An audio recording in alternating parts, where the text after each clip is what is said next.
오늘 저희들에게 주신 말씀은 창세기 49장 5절부터 7절입니다. 야곱의 축복, 시므온과 레위. 같이 읽으시겠습니다. 시작. 시므온과 레위는 형제요, 그들의 칼은 폭력의 도구로다. 내 호나 그들의 모의에 상관하지 말지어다. 내 영광아 그들의 집회에 참여하지 말지어다. 그들이 그들의 분노대로 사람을 죽이고 그들의 혈기대로 소의 발목 힘줄을 끊었음이로다. 그 노여움이 혹독하니 저주를 받을 것이요 분기가 맹렬하니 저주를 받을 것이라. 내가 그들을 야곱 중에서 나누며 이스라엘 중에서 흩으리로다. 아멘. 기도합시다. 하나님 감사합니다. 오늘도 저희들에게 귀한 주일을 허락하시고 하나님 예배드릴 수 있게 하시니 감사합니다. 참 언제 이 예배가 끊어질 줄 모르는 그런 상황 속에서 저희들에게 주신 귀한 기회를 그대로 흘려버리지 않도록 하나님 우리 마음이 정신을 차리고 깨어있게 하여 주시기를 원합니다. 하나님 예배드리는 것이 주님 앞에 큰 축복이고 기쁨인 것을 우리가 모두 알게 하여 주시옵소서. 말씀 가운데 함께 하시는 주님을 찬송합니다.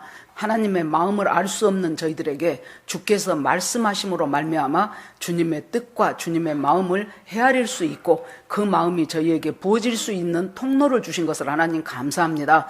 오늘도 하나님께서 이 시간 이곳에 성령께서 임재하여 주시어서 각 사람의 심령 속에 하나님 말씀이 잘 박힌 못처럼 흔들리거나 뿌리 뽑히지 않도록 하나님 도와주시옵소서. 성령을 의지합니다. 성령께서 저희들이 말씀을 볼 때 저희들의 눈을 열어서 하나님 말씀의 오묘한 것들을 깨닫게 하여 주시옵소서. 이 한 시간을 주님 앞에 온전히 올려드리고 예수 그리스도 이름으로 기도합니다. 아멘. 참 그 사람이 인생을 살면서 참 다양하게 살아갑니다. 어떤 사람은 참 좋은 부모 밑에서 또 좋은 환경에서 또 학교도 잘 나오고 직장도 잘 붙들고 참 평탄하게 가정을 이루면서 그렇게 살아가는 사람이 있는가 하면 또 어떤 사람은 어떻게 부모가 저럴 수가 있을까 하는 부모 밑에서 태어나서 너무도 어린 시절을 비참하게 정말로 슬픔 속에서 보내고 그리고 나서 성인이 돼가지고 이제는 좀 괜찮아질란가 하니까 또 거기는 거기대로 또 어려운 인생길을 살아가는 그런 사람들도 많이 있습니다. 그런데 우리가 창세기를 보면은 창세기 1장부터 11장까지는 태고사라고 부릅니다. 그것은 인류 전체를 향한 하나님의 창조의 역사가 어떻게 펼쳐지는가 하는 것이 1장부터 11장까지예요. 12장부터는 이제 족장사라 그럽니다. 하나님이 갈대아 우르 하란 땅에 있는 아브라함을 부르시어서 너는 본토 친척 아비집을 떠나 내가 너에게 지시한 땅으로 가라. 히브리서에 보면은 그때 아브라함이 믿음으로 결단하고 가는데 갈 바를 알지 못했다 그랬어요. 지금처럼 온 세계의 뉴스가 하나로 되어 있는 시대가 아니죠. 그때 본토 친척 고향을 떠난다는 것은 너무나도 위험한 그 모든 것을 다 감내를 하겠다는 뜻이 포함이 되어 있습니다.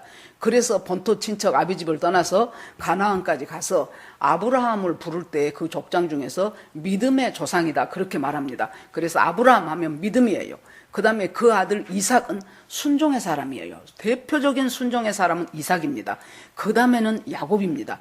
야곱은 우리가 성화하는 것이 무엇인가를 그 과정을 보여주는 아주 샘플과 같은 사람이 야곱입니다. 태어날 때부터 엄마의 뱃속에서 둘이가 서로 다툽니다. 그래서 쌍둥이로 태어나지요. 쌍둥이로 태어나는데 성경에 보면 에서는 사냥꾼인 거로 들에 거하기를 좋아했다 그래요. 그 대신 반면에 야곱은 조용한 사람인 거로 장막에 거하기를 좋아했다 그래요. 그러면 얼른 볼 때 에서는 굉장히 외향적인 성격의 사람이고 야곱은 상당히 내성적인 성격이었구나. 물론 맞습니다. 그런데 우리가 성경을 보면은요, 이 사냥꾼이라는 것이 지금으로 하면은 굉장히 돈을 잘 벌고 재테크에 재주가 있고 이런 사람이라고 볼 수가 있어요. 그런데 단순히 그것만이 아니고 사냥꾼이라는 단어가 나올 때 여러분 가만히 봐보세요. 제일 처음에 사냥꾼이 어디서 나오냐 그러면은 자, 노아의 홍수가 끝나고 노아의 세 아들 셈과 함과 야벳 세 아들이 각처에 흩어지면서 자기 이제 자손들을 이루면서 살아가지요. 그런데 함의 족보가 쭉 나올 때 족보를 나올 때 여러분 대체적으로 보면 그냥 누가 누구 낳고 누가 누구 낳고 이렇게 쭉 나오다가 어떤 사람은 잠깐 멈춰서서 그 사람에 대한 설명을 하는 것이 있어요. 그러지요. 그럴 때 여러분들이 좀 그 사람을 주의를 해서 보라는 거예요. 함의 아들을 설명을 하면서 니므롯은 여호와 앞에 특이한 사냥꾼이더라. 그렇게 설명이 나와요. 그럼 사냥을 굉장히 잘했는가 보다. 그러면서 그 다음에 여호와 앞에서 특이한 사냥꾼이다. 이 앞이라는 것이 내 눈앞에 그 말이 아니에요. 여호와와 반대해서 그 말이에요. 여호와를 대적해서. 영어 성경 보면은 against라고 써졌어요. 대적하고 반대하고 하나님 반대편에 서서 자꾸 하나님께 태클을 거는 사람이 바로 니므롯이었는데, 그 사람을 표현하는데 사냥꾼이라는 단어를 썼다 그 말이에요. 그 다음에 또 내려오면은 아브라함이 자식을 낳고 싶은데 하나님이 맨날 주겠다고 약속은 해요. 그런데 보니까 하늘의 별 봐라, 바다의 모래 봐라, 네 후손이 저럴 것이다. 아니, 그러면 하나라도 주면서 저럴 것이라고 해야지요. 점점 세월은 흘러가지고 이제는 둘 다 도저히 생리적으로는 자식을 낳을 수 없는 상황인데도 불구하고 하나님은 맨날 하늘의 별 봐라, 바닷가의 모래 봐라 그러잖아요. 그래가지고 편법을 써서 낳은 아들이 바로 이스마엘이지요. 사라가 있다가 아무래도 여보, 하나님이 약속을 잊어버렸든지 아니면은 우리를 그냥 쳐놔버렸든지 둘 중에 하나인 것 같으니 우리가 하나님 일을 좀 도와드려야 될 것 같지 않소? 왜냐하면 그 당시 그곳의 문화는 그랬거든요. 그래 놓으니까 본처가 자식을 못 낳으니까 후처를 드리는 것은 당연했었어요. 그때 관념으로서는. 그래 놓으니까 자기의 여종이었던 하갈을 갖다가 자기 남편한테 너 보내줘가지고 거기서 낳은 아들이 이스마엘이잖아요. 근데 이 이스마엘을 성경에서 설명을 하면서 어떻게 이스마엘을 설명을 합니까? 그는 들사람이로, 그는 장성하여 광야에 거하면서 활 쏘는 자가 되었더라. 그렇게 나와요. 여러분, 활을 언제 쏩니까? 전쟁 때 아니면은 지금 여기서는 활 쏘는 자가 되었다는 것은 사냥을 잘했다는 소리예요. 니므롯과 마찬가지로 얘도 사냥 잘한 사람이었다 그 말이에요. 그 다음에 이제 누가 또 사냥을 나옵니까? 에서. 야곱의 쌍둥이 형이었던 에서를 표현을 할 때 에서는 들에 나가기를 좋아하고 그는 사냥꾼이었더라. 에서 역시, 그러니까 이 사냥꾼이라고 앞에 붙은 사람들의 공통된 특징이 뭐예요? 하나님하고는 별 상관없어. 하나님의 뜻대로 살아야 되겠다는 그런 것보다는 내 뜻대로, 내 인생대로 내가 멋지게 이 세상에서 한가락하면서 살아야 되겠다. 그런 사람들이 전부 다 지금 사냥꾼이라는 앞에 별명이 붙었다는 얘기예요. 그러니까 여기서 이야기의 흐름이 어떻게 전개가 됩니까? 쌍둥이로 나왔지만은 하나님과 관심 있는 사람은 야곱이었고 하나님에게 관심 없는 사람이 에서였다는 얘기예요. 야곱은 장막에 거하였더라. 이 당시에 장막은 꼭 자기 사는 집만을 의미한 것이 아니고 그때는 성전이 없었어요, 아직. 그렇기 때문에 장막에 거하였다는 그 말 속에 자꾸 하나님을 묵상하는 사람이었다는 뜻이 포함되어 있다는 얘기입니다. 그러는데 야곱이 볼 때 우리는 사람 약점을 이용해가지고 사냥하다 돌아온 배고픈 형에게 팥죽 한 그릇 팔아먹으면서 장자권 내놓으라고 했더니 얘는 정말로 아주 사기꾼이네. 물론 맞습니다. 그러나 조금 더 우리가 야곱을 점수를 줄 것 같으면은요, 성경에 이런 사건을 놓고 야곱 쟤는 진짜 못된 놈이다 그런 표현이 별로 없어요. 오히려 장자권을 팔아먹어버린 에서에 대해서 성경이 약간 불편한 심기를 감추지 않아요. 뭐라고 나옵니까? 에서가 팥죽 한 그릇에 장자권을 팔았는데 이는 그가 장자권을 경홀히 여김이었더라. 그 말은 뭐예요? 서운하다 그 말이에요. 하나님이 생각할 때 너한테 들어간 장자권이라는 그 권세는 팥죽 한 그릇밥밖에 안 되냐? 지금 그것이 포함되어 있는 소리예요. 그러니까 야곱이 생각할 때 우리 형한테 이 믿음의 계보를 못 맡기겠네.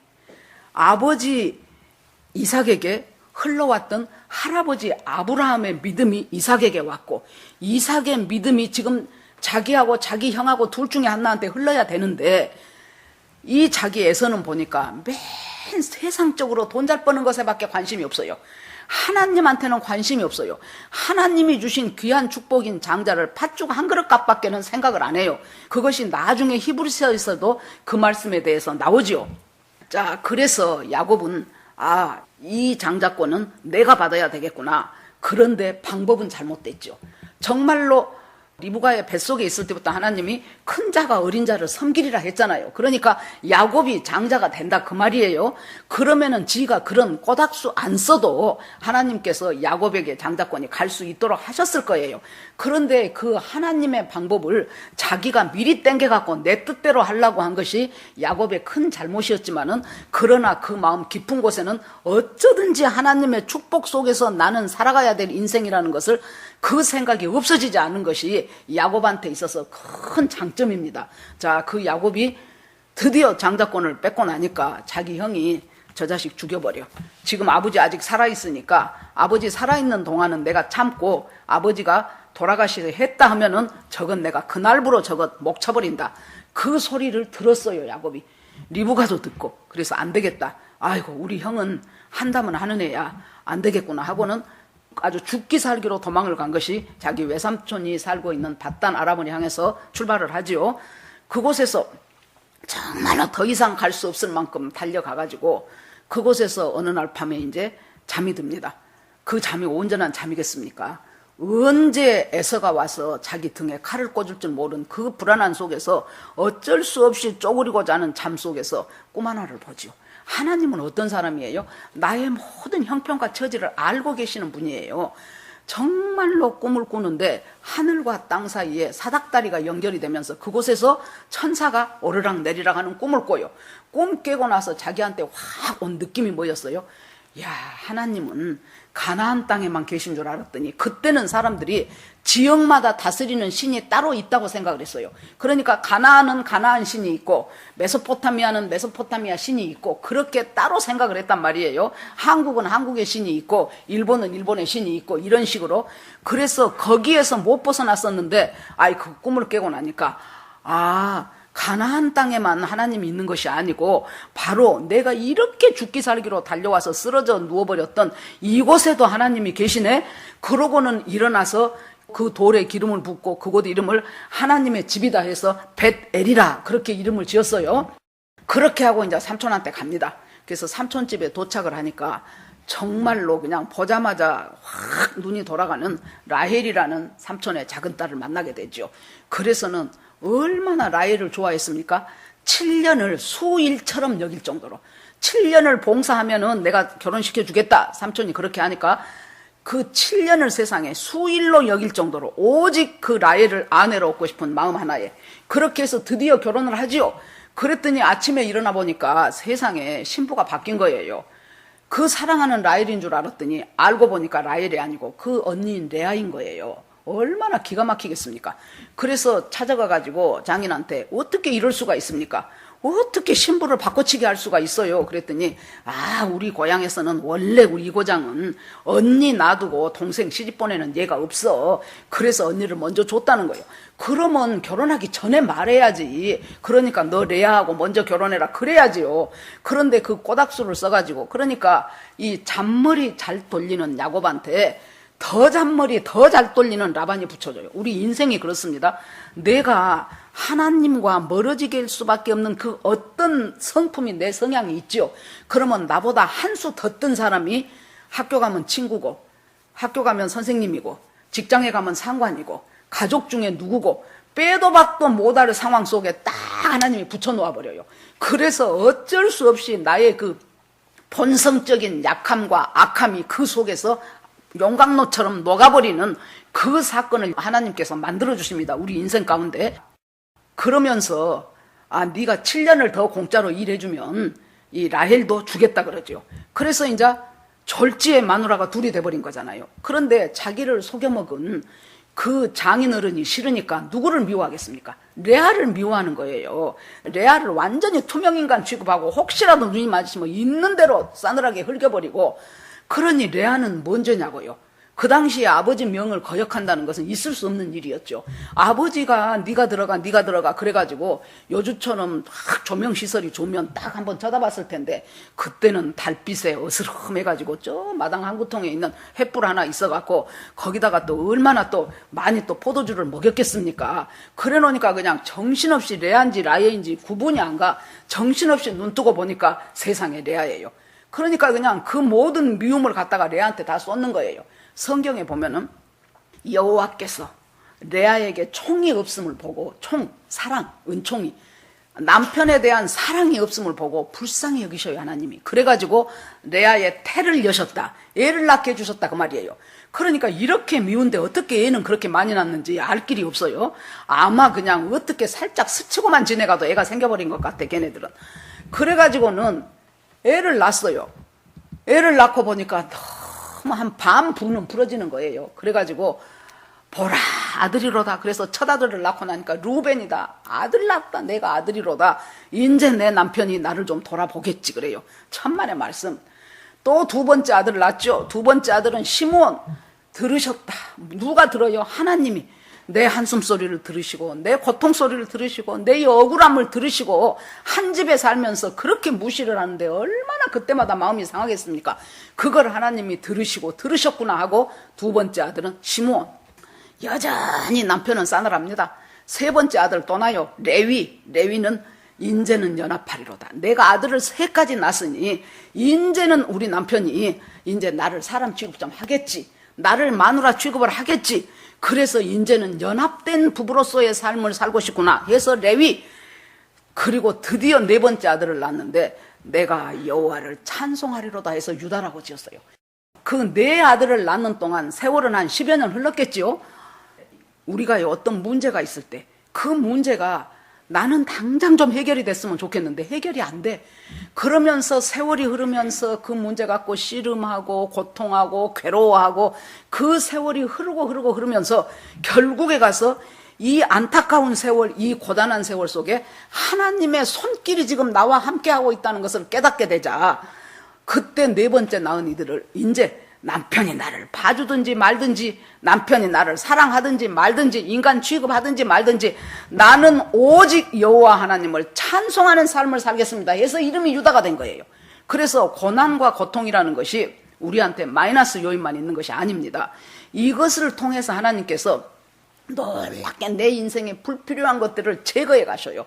불필요한 것들, 정말로 하나님 앞에 달려가는 데 있어서 장애가 되는 것들을 하나님이 내 고난을 통하여, 내 슬픔을 통하여, 내 억울함을 통하여 하나님이 하나하나 이제 제거해 가시면서 우리를 정결케 하시고 깨끗하게 하시는 역사가 일어납니다. 거기다가 이제 또 두 아내의 여종들까지도, 몸종들까지도 자기 아내가 되고, 그래서 여기서 자기가 사랑하는 사람은 라헬 한 사람뿐이었는데 결국에 가서 마누라가 4명이나 되고, 여기서 자식 낳고 저기서 자식 낳고, 아들 12에 딸 하나를 데리고 내가 언제 이제 내 가정을 세워보겠냐 하고는 드디어 라반의 집을 떠나서 옵니다. 그런데 여러분, 우리가요 뭔가 믿음으로 진일보해야 되는 것 있죠. 그럴 때는 반드시 넘어가야 될 관건이 있고 풀어가야 될 숙제가 있어요. 야곱한테는 뭐예요? 자기 형에서 20년 전에 내가 내 동생 죽여버려 했던 그 형에서, 그 형이 마음이 바꿔졌는지 안 바꿔졌는지 알 길이 없어요. 그래서는 갔다가 그냥 가지고 온 양이나 소나 그냥 자기 하인들한테 시켜갖고 저만큼 가고 100m 간격, 200m 간격으로 막 양소를 갖다 해요.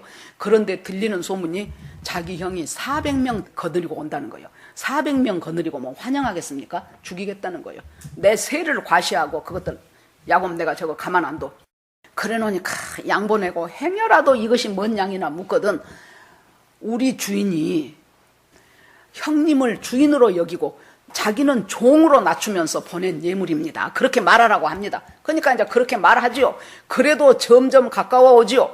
그래서 가족들 전부 놔두고 자기는 야복강 이쪽에서 정말로 하나님하고 죽기 살기 씨름하는 그 기도를 하죠. 하나님, 당신이 나를 축복하지 않으면, 이 에서 형 문제를 해결하지 않으면 나는 이제 여기서 죽습니다. 하나님, 나를 불쌍히 여겨주십시오. 그리고 야복강 가에서 뭐예요? 자기의 마지막 남아있는 카드가 뭐 있습니까? 정 안 되면 다시 쪽팔리지만 삼촌한테 다시 도망가는 거예요. 그러기 위해서는 잘 달려야지요. 한참 씨름을 하고 있는데 갔다가 환도뼈를 천사가 쳐버리죠.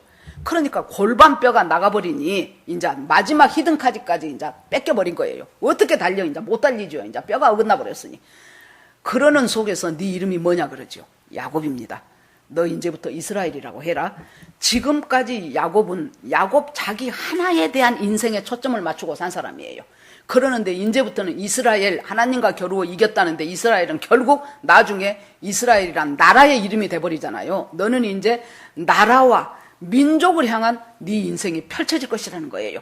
그러면서 알았습니다. 나는 이스라엘입니다. 이제 나는 야곱이 아닙니다. 했을 때 그때 바로 하나님께서 강 건너편에 있는 에서의 마음을 어루만져 버렸어요. 그러니까 여러분, 인간관계에 불편하지요. 기도가 1등이에요. 그 사람한테 내가 잘하는 말로 막 가서 설득하려고 하죠. 안 돼. 내가 있는 힘을 동원해서 내가 저 사람한테 막 내 입장을 변호하려고 하죠. 안 돼요. 왜냐하면은 모든 사람은 자기 중심이에요. 어떻게 저렇게 저 사람은 나를 이해를 못할까? 마찬가지요. 당신도 그 사람 이해 못하잖아요. 근데 왜 그 사람 보고 나만 이해하라고 하냐고요. 안 되게 돼 있어요. 여기에서 인간관계를 풀어가는 부부도 마찬가지고 부모와 자식도 마찬가지입니다. 인간관계를 풀어가는 최우선이 뭐냐 그러면은 기도해요. 기도로 하나님 앞에 기도하면서 저 사람 고쳐주세요. 고쳐주세요가 아니고, 기도하다 보면은 저 사람 잘못은 저 사람이 하나님이 알아서 할 일이고, 하나님과 나 사이에 뭐가 잘못되는가가 파악이 되는 거예요. 야, 내가 상대방은 비난하면서 내 죄는 내가 모르고 있구나.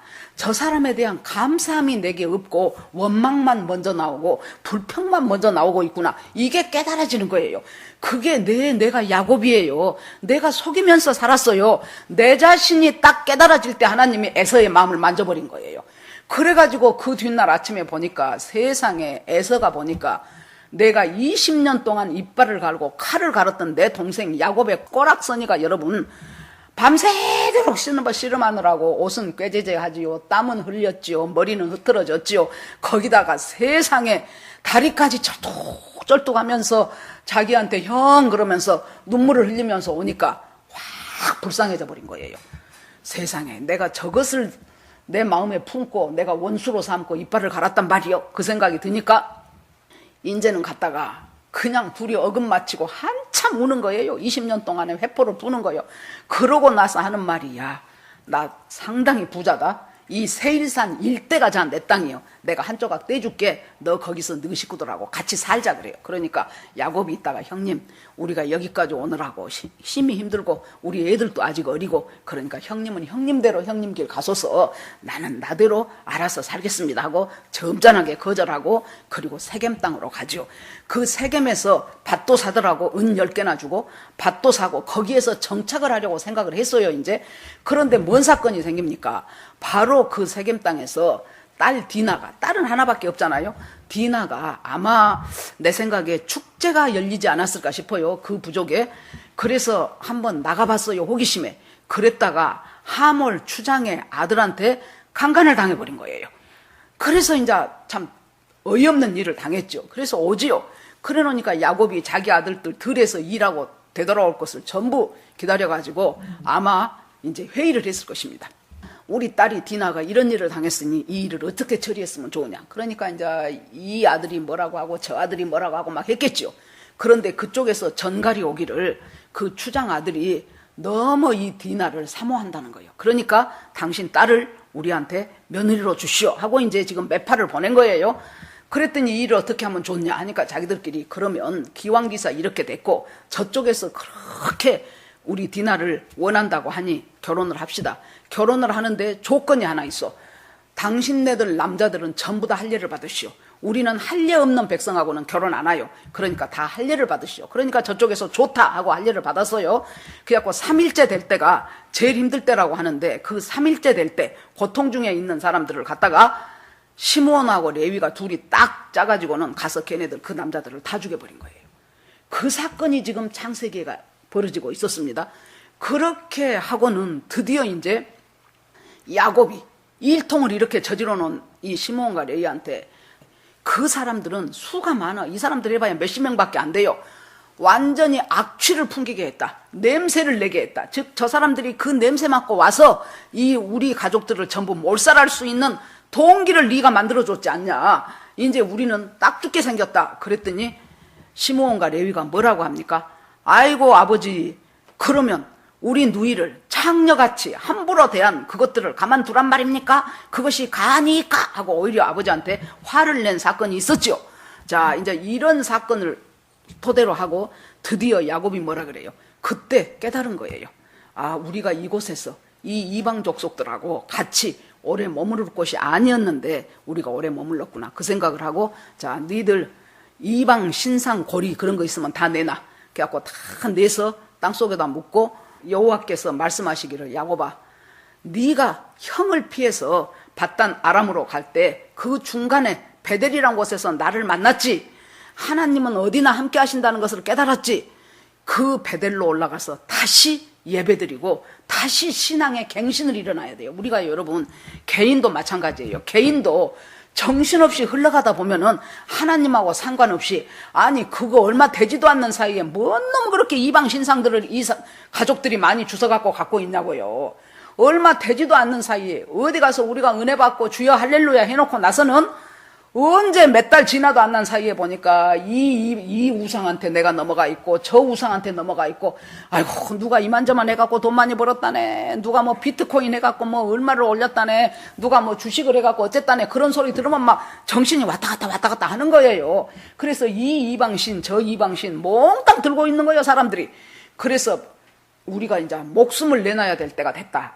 전부 니들 다 갖고, 아니다 자기들도 지금 깐따가다 죽게 생겼거든요. 그래 놓으니까 네가 내놓고 내가 내놓고 하다 보니까 한 뭉친 거예요. 그걸 갖다가 상수리나무 밑에다가 파고 다 묻어버려요. 그리고 우리가 다시 예배 갱신을 하자. 다시 하나님 앞에 예배 드리면서 나를 만나주신 그 하나님, 우리의 살 길을 여실 것이다 하고 이제 가지요. 그래서 베델에 다시 예배 드리러 가는 그 사건이 일어납니다. 그러고 이제 어떻게 됩니까? 이제 요셉이 죽은 줄 알았잖아요. 참으로 파란만장한 인생. 요셉이 죽은 줄 알았는데 실은 요셉이 살아있고 그냥 살아있는 것이 아니고 애굽에서 총리가 됐다네. 그 소식을 듣고 지금 기근이 심해져 가고 있는데, 아직 기근이 많이 남았으니 아버지 빨리 이쪽으로 오세요 하고 마차도 보내고 선물도 보내고 요셉이 그러죠. 자, 이제 드디어 애굽으로 갑니다. 그러니까 이제 애굽의 바로 왕은, 아이고 우리나라를 이렇게 나라를 구해준 요셉의 가족들이 왔는데 우리가 가만히 있으면 안 되지 하고 식사 대접을 해줘요.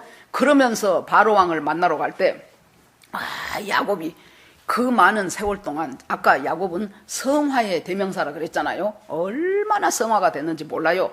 그때 비록 이 사람들은 아무리 총리의 가족이어도 얻어먹으러 왔잖아요. 지금 기근이 들어갖고 못 먹게 생겼으니까.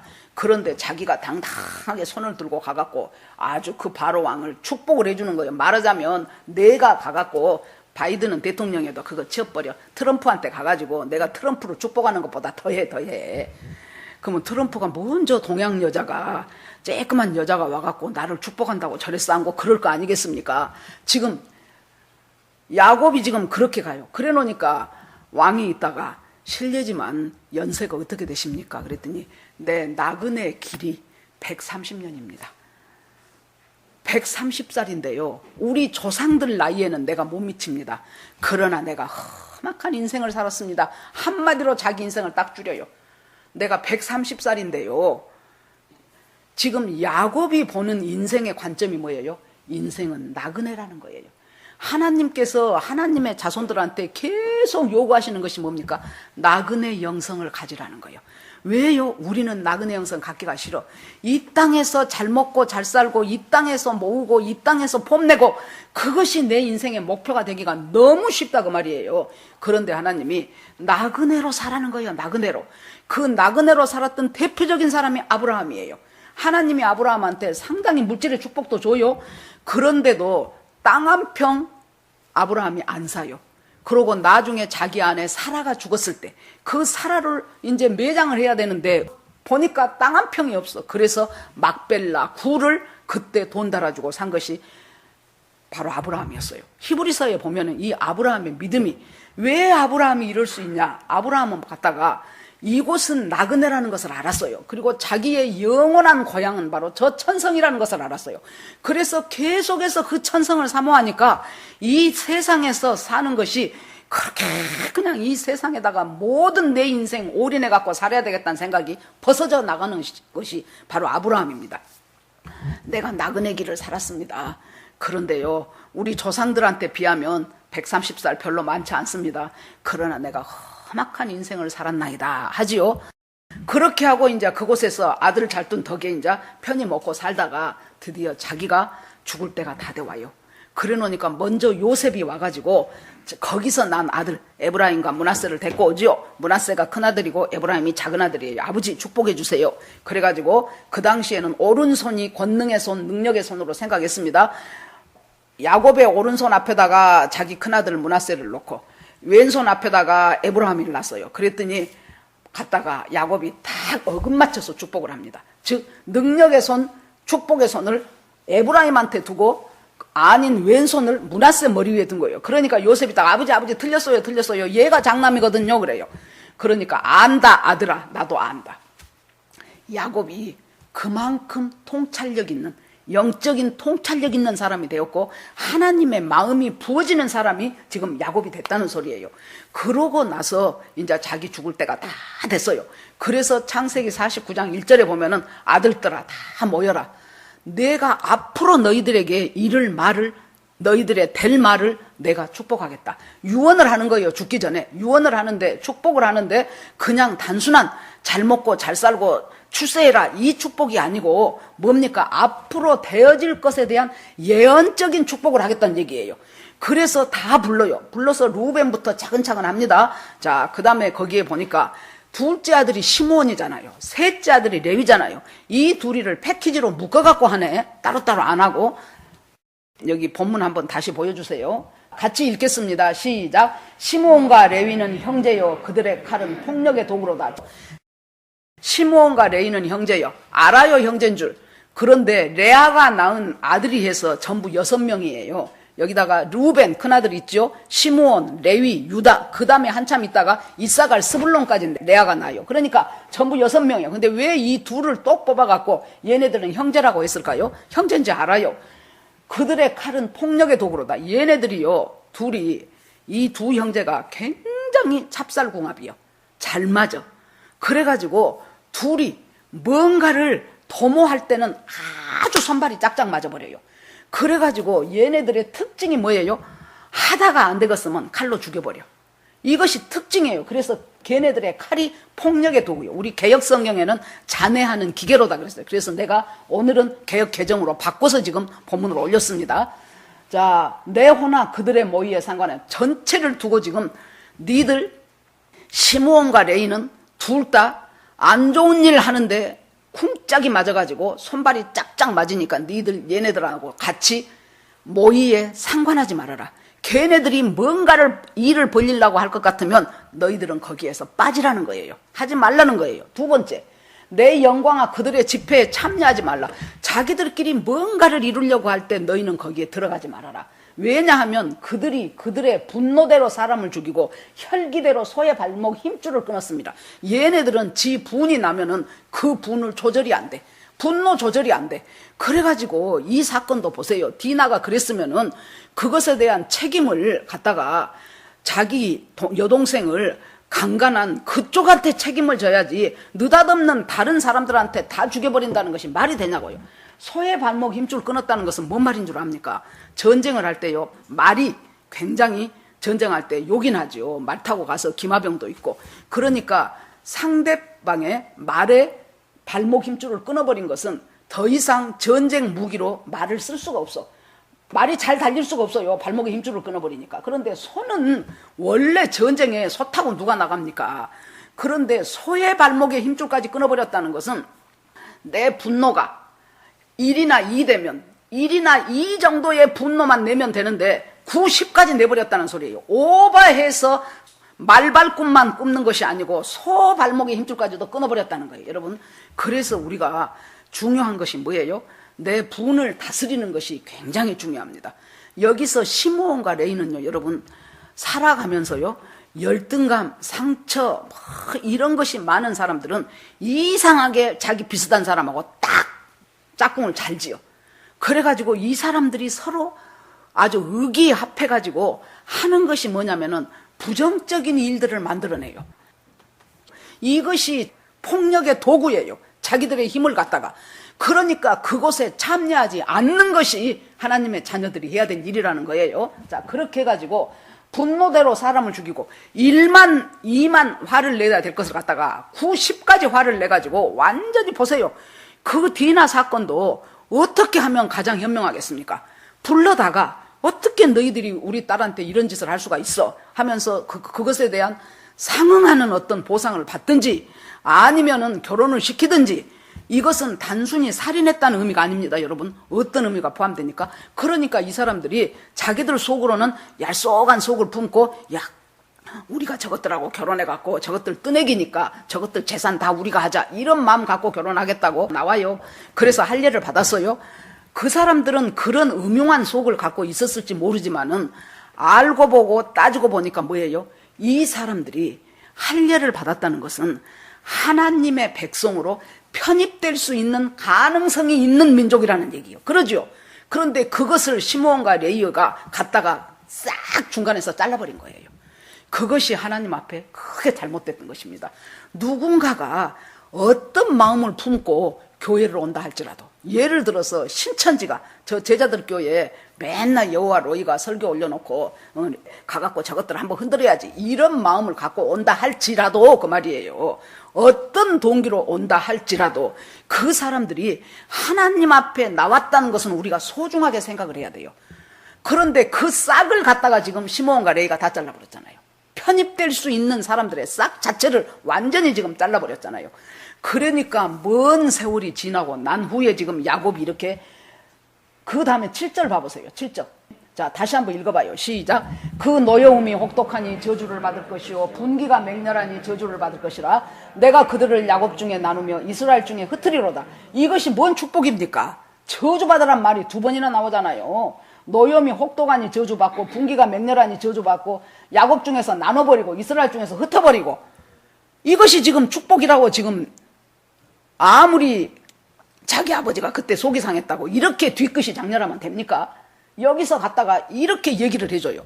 그러면 이 축복이, 이 예언이 성취되는데 뭘 보면 아냐 그러면 민수기 1장을 보면은요, 민수기는 이제 애굽에서 나온 이스라엘 백성들을 광야에서 일단 군대를 조직을 해야 되는데 수를 세. 그래서 20세 이상 50세 이하 전쟁에 나갈 만한 사람으로 전부 수를 셉니다. 루벤 지파는 몇 명, 그 다음 지파 몇 명, 뭐 베냐민 지파 몇 명 쭉 해요. 그때 시므온 지파가 59,300명이에요. 그러고 나서 6만 명이 다 되죠. 그러고 나서 한참 지낸 후에 또 한 번 인구조사를 합니다. 또 한 번 인구조사를 하는데 유다 지파 같은 경우는 많이 불더라고. 더 불어난 지파도 있고 조금 더 준 지파도 있어요. 그런데 세상에 이 시므온 지파가 보세요. 몇 명인 줄 압니까? 22,200명. 외우기도 쉬워. 2자 3개 하면 돼요. 22,200명. 그러니까 6만 명 다 되던 수가 2만 명 조금 넘은 수로 쫄아들어 버렸어요. 지금 이 야곱의 예언이 성취가 되는데, 그러면 하나님 그런다고 어떻게 그러실 수가 있습니까? 여러분, 우리가요 이때 잘 살펴야 될 것이, 어떤 사람들의 인생을 이렇게 살펴보면서 그 사람이 머리도 똑똑해, 영리해, 학벌도 좋아. 그런데 인생이 묘하게 쪼그라지고 흩어지고 나눠지고 있는 거 다 없애먹고 하면서 세월이 어느새 보니까 53, 60날 되어버려갖고, 그렇게 된 사람들이, 여러분 우리가요 눈만 좀 들어보면 우리 주변에 많아요. 저 사람 세상에 서울대학 나왔단다, 저 사람 연대 나왔단다, 저 사람 과거에 뭐 됐단다. 근데 지금은 뭐 돼? 백수요. 그런 사람 한두 명 아닙니다, 여러분. 부모 것 열심히 갖다가 사업한다 해갖고 다 망해버려갖고 부모 형제까지 못 살게 돼버렸단다. 그런 사람 한두 명 아니에요. 그러면은 여러분 지금 이 시므온이 보세요. 옛날에는 인구수가 곧 땅의 넓이에요. 나중에 가갖고 여호수아에서 인구 땅 제비 뽑을 때 뭘로 뽑습니까? 인구 수가 많으면은 큰 땅을 얻게 되고 수가 적으면은 작은 땅을 얻게 돼요. 그러니까 이게 직접 지금 농사 짓는 것하고 관련이 있잖아요. 그런데 6만 명 다 되던 시므온 지파가 나중에 보니까 2만 명 조금 넘는 수로 줄어버렸다는 것은 엄청난 그 저주가 응했다는 얘기예요. 그러면 여러분 여기에서 분명히 잘할 수 있는 사람이고 능력도 있고 똑똑하고 학벌도 좋은 사람인데, 하나님께서 이 야곱을 통해서 시므온을 그렇게 미워서 그랬을까요? 너는 너가 할 수 있는 능력대로 놔뒀다가는 절대로 너는 하나님과 상관없는 인생을 살 사람이야. 여러분, 이 세상에서 잘 살든지 못 살든지 가장 중요한 것은 뭐예요? 인생의 결론은 내가 하나님을 어떻게 믿고 있냐요. 그런데 이 시몬하고 레위는 이대로 뒀다가는 하나님과 상관없이 저 하고 싶은 대로 칼을 가지고 잔해하는 도구로 지 능력 갖고 지 힘 갖고 하나님하고 상관없이 자기 기분대로 살려고 하는 그 사람은 뭐가 축복입니까? 그대로 잘 나가게 하는 것이 축복이 아니고 쪼그라들게 하는 것이 축복이에요. 쪼그라들고 어쩔 수 없이 정말로 자존심 상하고 쪽팔려도 어쩔 수 없이 하나님을 믿을 수밖에 없는 단계로 몰고 가시는 분이 하나님이에요. 그것이 축복이에요, 이 사람들한테는. 그래가지고 나중에 더 볼까요? 여호수아서를 보면은 드디어 이제 여호수아가 땅을 전부 제비 뽑습니다. 물론 시므온 지파도 제비 뽑지요. 그러는데 아마 제비 뽑아 얻으라고 하는 그 이방 백성들을 못 물리친 것 같아요, 얘네들이. 사람 수가 적고 그러다 보니까. 그래 놓으니까 유다는 인구도 많고 강성한 지파가 됩니다. 이 유다에서 13성읍과 그 촌락을 시므온 지파한테 주더라고. 그러니까 시므온 지파가 거기서 붙여서 살아요. 나중에 유다 지파에 흡수되어 버려요. 보십시다. 하나님은 시므온 지파처럼 나눠지고 흩어지고 쪼그라져 갖고 어쩔 수 없이 유다 지파 같은 큰 지파 속에서 흡수돼서 거기서 주는 13성읍 갖고 살 수 있도록 하시는 분도 하나님이셔요. 이 사람들은 나눠지고 흩어지고 줄어들므로 말미암아 믿음 좋고 강성한 유다 옆에서 붙어가지고 그래도 신앙생활을 제대로 할 수 있도록 배려하는 것이 하나님의 축복이에요. 그러니까 축복이 무엇을 뒤집어 써버립니까? 저주를 삼켜버린 거예요. 눈으로 보여갖고 어렵게 되고 힘들다고 우리가 함부로 그 사람 판단할 일 아니에요. 저 사람 뭔 죄를 많이 지어서 하나님 앞에 저렇게 벌을 받아가지고 하는 것마다 저렇게 안 될까? 여러분, 그것이 우리가 판단할 일이 아니에요. 하나님께서는 오히려 그것이 그 사람한테 축복일 수가 있어요. 왜냐하면은 나중에 여러분 인생 마지막 때 어떤 것이 우리가 세상을 잘 살았냐 못 살았느냐 결정하는 관건입니까? 인생 마지막 때 생명책에 내 이름이 기록됐냐 안 됐느냐가 우리가 세상을 성공했냐 실패했냐의 마지막 관문이에요. 여러분 보십시오. 우리가요 이 인생 중간에 정말로 더블 플레이 당해버린 것도 있고 정말로 삼진아웃 나는 죽겠다고 쳤는데 맨날 스트라이크 아웃 돼갖고 나가버리는 수도 있고 이런 인생을 살 수가 있어요. 그런데 마지막에 9회 말에 역전 홈런은 어디서 나옵니까? 바로 우리가 우리 인생의 최종 하나님이 심판 딱 하실 때 그때 내 이름이 생명책에 기록돼 있냐 없냐가 우리가 인생을 성공했냐 실패했냐에 그것이 드러나는 거지요. 이 시므온은 그 생명책에 이름이 기록되기 위해서 시므온은 쪼그라져야 맞다 그 말이에요. 그러면 여러분 쪼라진 것이 축복입니까? 저주입니까? 축복이라니까요. 우리의 관점이 바뀌어지셔야 돼요. 쪼라진 것이 축복이에요. 내가 지금 인생 살아가면서 쪼라지고 있습니까? 내가 가진 것들이 막 술술 새면서 나누어지고 있습니까? 이것은 하나님이 나에게 주신 축복이구나. 마음 아프지만은 나는 이 사건을 통하여 나는 하나님의 사람으로 완전히 새롭게 거듭나기 위한 하나님의 놀라운 우리 하나님이 지금 세팅을 해놓으신 이것이구나. 그러면서 하나님 앞에 감사할 때 그 사람이 승리의 사람이 되는 거예요. 그러는데 여러분 마지막 보세요. 계시록 7장 보세요. 계시록 7장에 보니까 하나님이 천사들한테 하나님의 백성에게 이마에다가 인을 치라는 거예요. 그러면서 4군데의 천사들이 바람을 잡고 있어요. 환란의 바람, 지금 어마무시한 대환란이 시작되기 직전입니다. 환란의 바람을 잡고 있는데 언제까지 잡고 있냐? 이 천사들이 내 백성의 내 성도들의 이마에 인을 치기까지 네가 붙잡고 있어라. 이는 우리 눈에는 안 보입니다. 그리고 나서 이스라엘 지파 중에서 14만 4천 입맞은 자 14만 4천을 하나님이 인을 치겠다는 거예요. 그런데 14만 4천 중에서 전부 하나씩 루벤 지파에 12,000 나오죠. 그런데 시므온 지파가 없어져 버렸어. 신명기 33장에 보니까요. 이제 모세가 이 사람들을 전부 불러놓고 또 축복을 해요. 그러니까 이스라엘을 지파별로 불러서 축복하는 것이 2번인데 하나는 야곱이 자기 아들도 축복하고 하나는 신명기에 가서 모세가 이스라엘 지파를 불러서 축복하죠. 거기에 미안하게도 시므온 지파에 대한 축복이 없어. 내가 잘못 봤나 싶어갖고 하나씩 동그라미 쳐가며 봤는데 없어. 어떤 지파예요? 잊혀져 버린 지파가 돼버린 거예요. 이렇게 흩어지고 나눠져 버린 지파예요. 그런데 당당하게 계시록에서는 시므온 지파 12,000명이 나오잖아요. 마지막에 생명책에 이름이 기록된 그 지파가 되잖아요, 여러분. 자, 그렇게 하면서 하나님께서 우리에게 비록 네 인생이 지금 시므온 지파 같냐? 나눠지고 흩어지고 쪼그리고 옆에 보니까 막 유다 지파는 이렇게 일어나고 막 다른 지파는 이렇게 일어나고 줄어들었다 그래도 조금 줄어들고 근데 나는 이게 뭐야? 3분의 2가 떨어져 나갔네. 그 속에서도 우리가 그것 때문에 하나님을 붙잡게 됐다면 내 인생은 성공한 인생이다 그 말이에요. 인생에 대해서 다른 관점을 가지시기 바랍니다. 자, 시므온 지파는 그냥 두고 이제 레위 지파를 한번 보겠습니다. 레위 지파는 아까는 창세기 49장에서는 지금 시므온 지파하고 묶어서 축복 저주를 같이 받은 사람들이에요. 그러면은 신명기 모세가 했던 축복을 한번 보자고요. 자, 신명기 33장 9절 10절 같이 읽으세요. 시작. 지금 여기 8절을 제가 읽어드릴게요. 레위에 대하여 일렀으되 주의 둠밈과 우림이 주의 경건한 자에게 있도다 그랬어요. 둠밈과 우리는 우리가 올라가는 것이 하나님 뜻입니까 하고 딱 내밀었을 때 똑같이 나오거나 다르게 나오거나 이런 것을 갖고 하나님의 뜻을 분별을 했던 지금 기구들이 두림과 움밈이에요.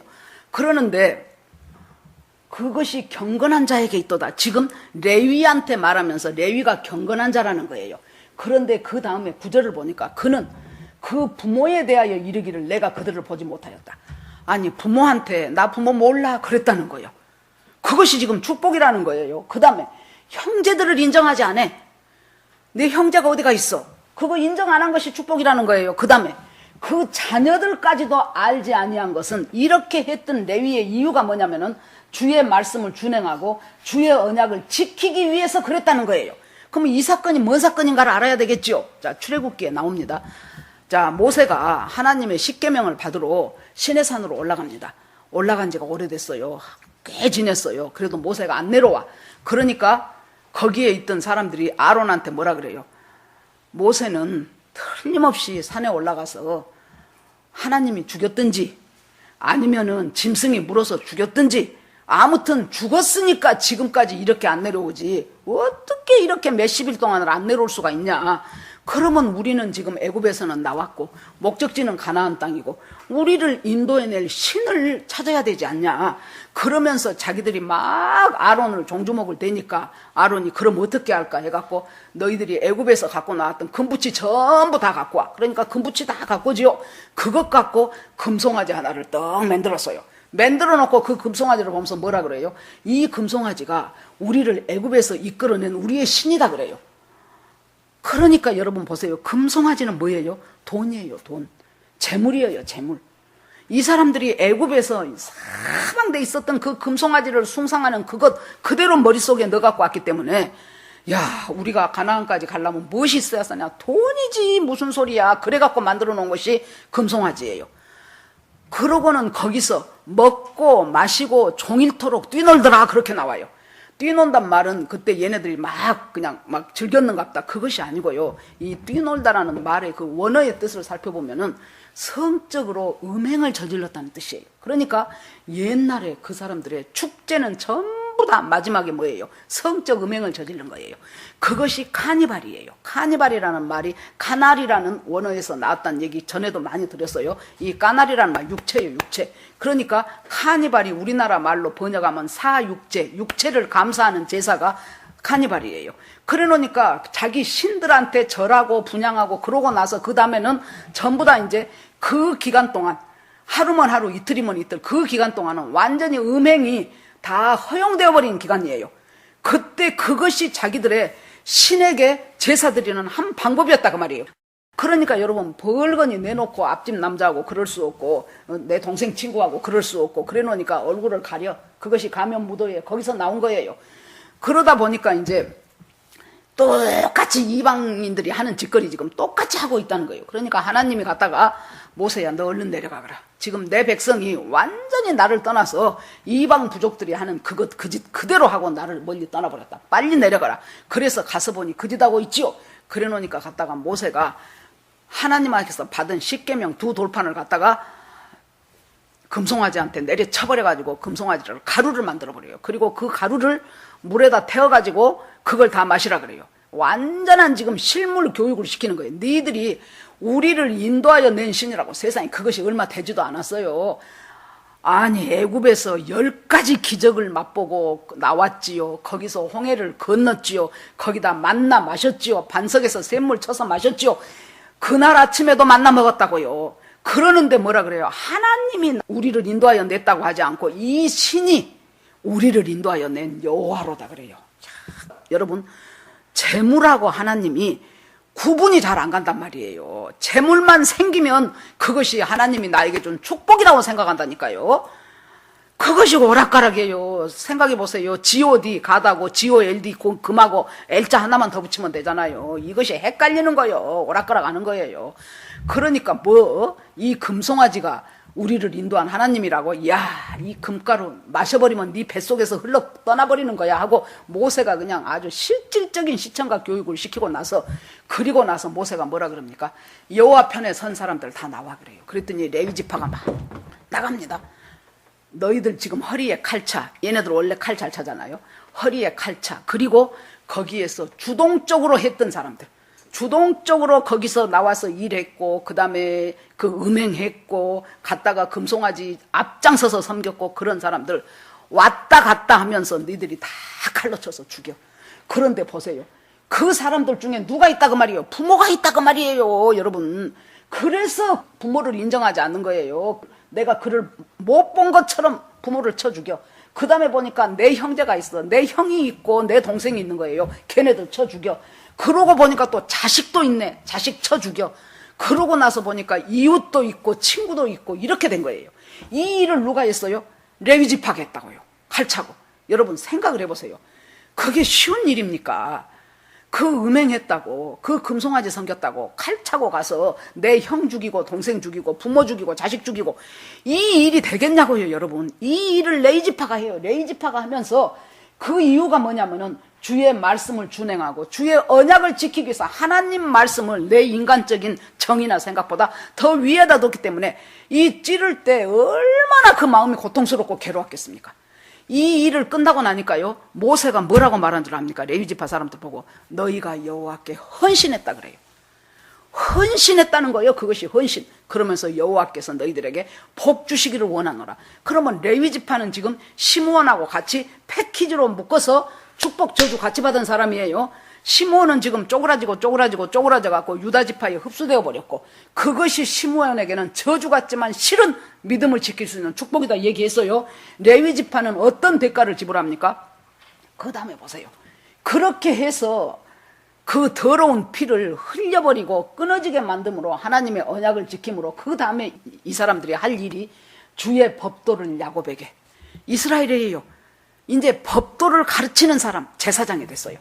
주의 율법을 이스라엘에게 가르치며 주 앞에 분향하고 지금 제사장 역할을 감당을 하죠. 온전한 번제를 주의 단위에 드리는 자로. 그러니까 여러분 전부 가서 제비 뽑은데 레위 지파는 땅이 없어. 하나님이 주지 마라 그래요. 쟤네들은 전부 나머지 11지파에 다 흩어져요. 흩어져 갖고 뭔 노릇해요? 제사장 노릇해요. 그러니까 각 지파마다 흩어진 레위 지파가 없으면 뭐가 됩니까? 이 사람들은 도저히 이스라엘이 세워질 수가 없어요. 율법 없는 이스라엘이 무슨 이스라엘입니까? 이방 족속하고 똑같이. 그런데 하나님의 법도와 율례를 가르치는 일을 11지파 속에 전부 흩어 들어가 가지고 이 사람들이 하기 때문에 자기들 따로 뭉쳐서 살 수 있는 땅도 없고 성읍도 없어요. 흩어져 가지고 거기서 이제 제사장 성읍 주면은 거기서 그 성읍 안에서 살아가고, 거기다가 자기 양소 그런 것 좀 있어요. 그것들 칠 수 있는 땅 정해주면은 그것이 전부였어요. 이렇게 사는 삶으로 말미암아 레위 지파 사람들은 야곱의 축복대로 흩어지고 나누어지는 제파가 되어버린 거예요. 그러면 우리가 이 말씀을 통해서 오늘 이 두 지파를 통해서 볼 수 있는 것은, 하나님 안에서 줄어드는 것이 주를 믿는데 나한테 중요한 역할을 하고 있다면 나는 줄어들고 나누어지고 흩어지는 것이 나에게 저주가 아닌 축복이요. 그 다음에 비록 이 땅에서는 내 앞에 내 몫에 그럴듯한 뭔가가 없다 할지라도 나로 하여금 누구 속엔가 흩어져 들어가서 그 사람을 믿음으로 세우는 일을 할 수 있다면 그것이 바로 레위 지파가에게 주는 하나님의 축복이에요. 이 두 지파들이 이렇게 야곱의 축복이 이루어져 갑니다. 우리는 모두 지금 레위 지파라고 볼 수 있어요. 그래서 내가 살아가는 모든 삶의 현장마다 주의 율법대로 살아야 되고 주의 법도대로 살면서 내 주변에 있는 사람들에게 주의 율법과 주의 법도를 전해줄 수 있고 가르쳐줄 수 있고 내 삶으로 그것을 보여줄 수 있는 사람들이 지금 뭐입니까? 레위 지파예요. 거기 나중에 28절에 보니까 모든 아들들에게 제 분량대로 주었다라 그래요. 제 분량대로. 르우벤한테는 그 분량이 맞고 그 다음에 유다한테는 그 분량이 맞고 레위한테는 그 분량이 맞다는 거예요. 무엇을 하기 위해서? 통틀어서 결국에 가서 하나님의 사람으로 구원을 이루기 위해서. 여러분들이 지금까지 어떤 인생을 살아왔든지 어떤 어려움을 겪었든지 어떤 즐거움을 만끽했든지 간에 가장 우리의 중요한 목표치는 바로 내가 하나님과 나 사이에 어떤 관련된 속에서 내가 어떤 믿음으로 성장하는 그 가운데서 내가 살아가고 있는가. 비록 여러분이 시므온 지파처럼 쪼그러지고 나눠지고 흩어지고 정말 남 보기에는 저 집은 같이 예수 믿는데 왜 저렇게 하는 일마다 안 돼. 그런 삶을 산다 할지라도 그러기 때문에 내가 주님을 알게 됐다면 그것은 나한테 저주가 아니고 축복이에요. 반대로 레위 지파처럼 잘 나가는데 저 사람 머리도 좋은데 열심히 하는데 제가 이제 젊었을 때 결혼해갖고 울산에 살았잖아요. 그랬더니 이제 우리 큰형님은 물론 안 믿는 분이었지요. 한번 저한테 와서 그래요. 그 큰형님의 사촌 동생이 저하고 중학교 1학년 때 한 반이었어요. 어떻게 해갖고 이제 제 얘기를 하다가 듣게 됐나 봐요. 그랬더니 그 친구가 참 나를 좋아했었어요.